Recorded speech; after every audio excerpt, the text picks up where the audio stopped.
Alright, welcome to our next exercise. Now we're going to get David to go through the plank. This is an exercise we see time and time again in the fitness industry, and I have some big concerns about it. So David, come on down into the plank. So we're going to get David to do it on his elbows. We're going to use the dowel rod to align the posture. This is one of the biggest problems we see with this exercise. People will hold a position, but they're reinforcing bad curvatures in the spine. So David has to drop his lower curve down a little bit more. So now we have the distance between our wrist up to our knuckles, and here in the thickness of the wrist, so David has to tilt his spine in that way.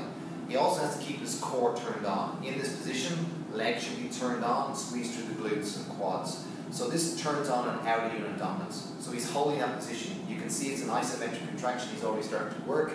David needs to hold that position. So to really get the postural muscles, you need to hold this for a minimum of about 3 minutes. Most postural muscles start to kick in at about 100 seconds of time of retention. But now you can see David's lower curve is starting to go within 30 seconds. So pull that back up, David, correct it. Okay? And he's going to find that really challenging. So now, let's stop there and give David an alternative. Why do I not like a plank? Well, it uses outer muscles to try and create a stabilization process, which what we will call a bracing mechanism, which is a very good strategy. However, when you brace and don't have an underlying co-contraction on your stabilizing muscles, they'll pull your spine forward and create shear loading. When David is in this position, or anybody's doing this exercise, you're contracting your rectus abdominis. But there's a tug of war now going on between your rectus abdominis, your hip flexors, and your lumbar erectors, trying to stop the spine from falling forward. If the co-contraction on the inside of your inner unit, your core muscles, are not working, it'll create this shear loading and damage and aggravate your spine. Also, looking at this exercise looks like it's a beneficial exercise, but has no real carryover function. When do you ever hold yourself in an isometric contraction? We generally move our bodies when we want to stabilize ourselves. So what I'm going to get David to do is an alternative exercise called forward ball roll.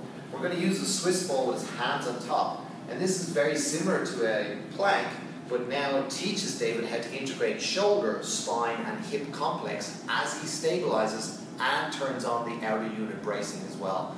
So we're not saying don't use that mechanism, we're just saying bring it into everyday life so it can carry over. So now let's say David's reaching into the back of his car and he wants to reach in, so he's going to move his hips and his core, his arms at the same time while maintaining a good postural alignment.